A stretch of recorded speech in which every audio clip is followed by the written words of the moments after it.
Hey, Jason Red79 here, giving some updates on the crypto market.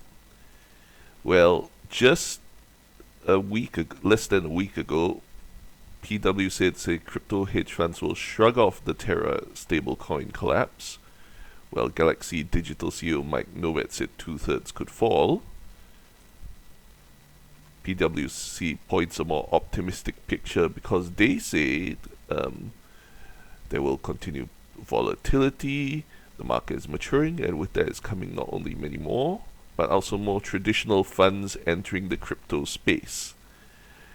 And they surveyed funds just before that, and the report said 27% of the funds use UST and 49% had Luna.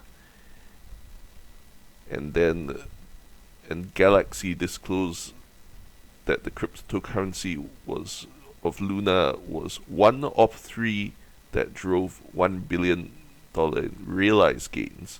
So Galaxy previously made it like a ton of money for them, then it collapsed and of course it went to zero.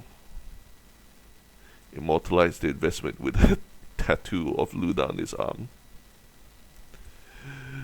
My tattoo will be a constant reminder that investing requires humility. Anyhow,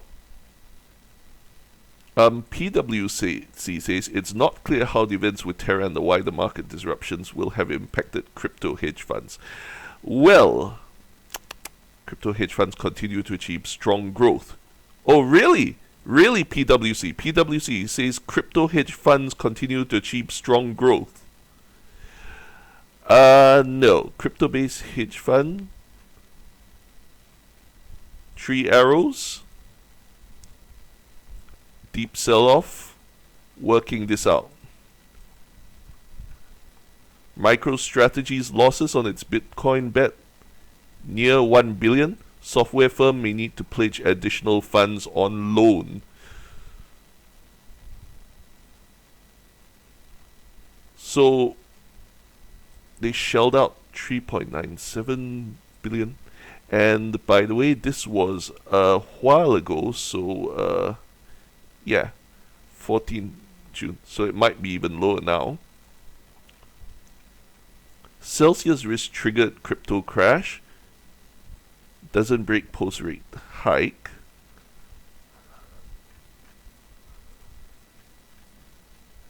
And so you know what?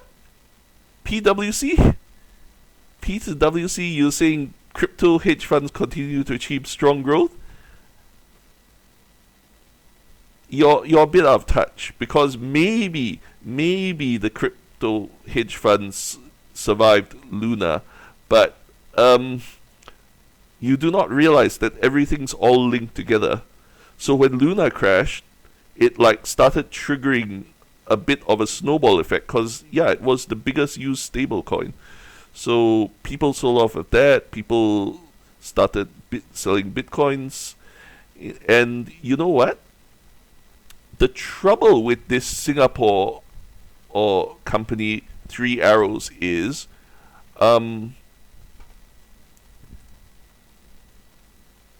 it is there's quite a few of these hedge funds who did highly leveraged purchases. That means they didn't just take money and the money they already had and buy Bitcoin and Ethereum and Luna. They actually borrowed money to do it, and now they don't have enough to cover the loans. So no, you're wrong, PWC. What's happening now is a lot of hedge funds are having to liquidate their holdings in crypto.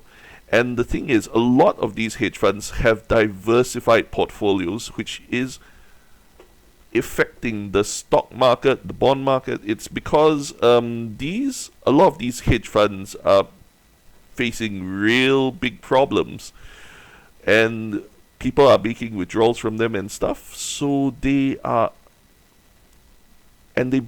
having to liquidate a lot of these positions that they have.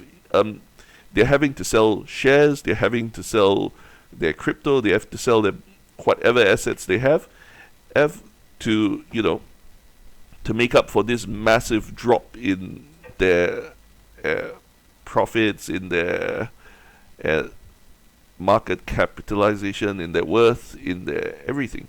So yeah, not only is Luna and the Bitcoin and Ethereum thing crashing down on the crypto hedge funds, it's crashing down hedge funds in general, basically even non-crypto funds which have invested heavily into crypto are facing massive losses and having to liquidate.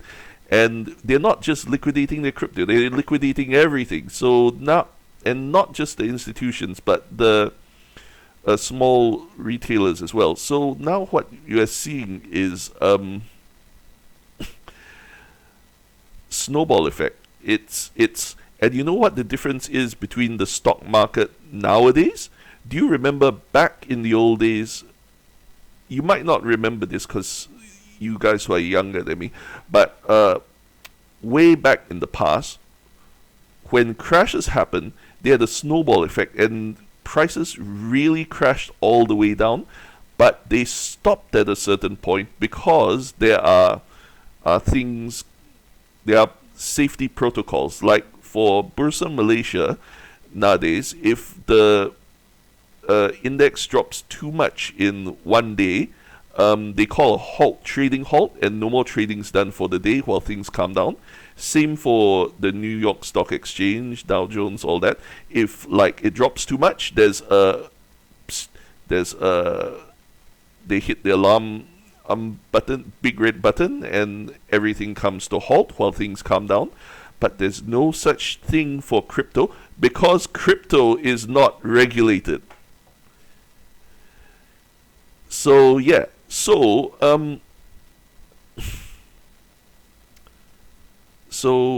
there's absolute, and not only that, but stocks are based on an underlying company, and that underlying company will have a basic intrinsic worth, at which point investors will say, yes, surely Ford Motors can't be worth that little, it must be worth more than that. Or Apple must surely be worth more than like that, right? But for crypto, its value is all speculative. There is no actual value to a lot of the cryptos. And to be honest, Bitcoin is already obsolete. Even you talk to any of those crypto experts and you ask them, they say, is Bitcoin obsolete or is it not obsolete? And they'll tell you, yes, actually, Bitcoin is an obsolete model. Bitcoin can't be the future. People say crypto is the future, which may or may not be true, but Bitcoin is not the future. Bitcoin is obsolete. There are better functioning in cryptos. Ethereum already is better functioning, but you know why Bitcoin is trading at a higher premium? Because it's the most famous. That's all. Bitcoin's price definitely should not be above Ethereum because Ethereum is the superior cryptocurrency. But they're all trading too high anyhow because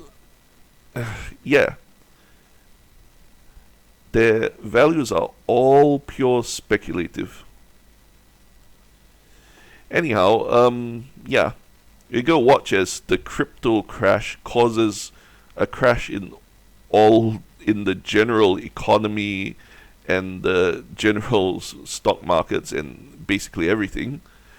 And then PWC saying that the fall's not going to cause a crash to crypto hedge funds. PWC, you're very out of date. Well, that was 10 days ago, but you're still out of date because, no.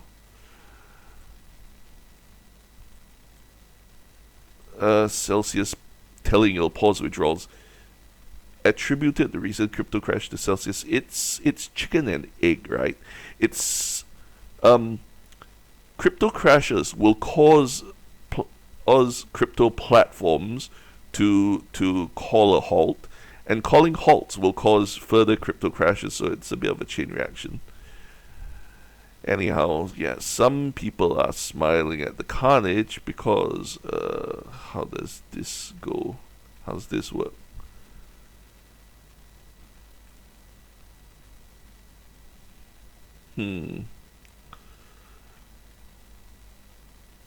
They're exploiting different prices of cryptocurrency assets, and possibly they are quite possibly, or they're just using arbitrage. But I'm assuming that there's some people who are short selling Bitcoin as well.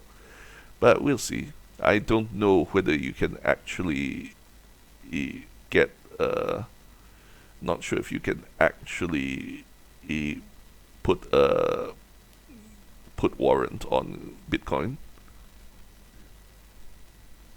Cryptocurrency regulation is unavoidable and not necessarily a bad thing for investors. Not really. No.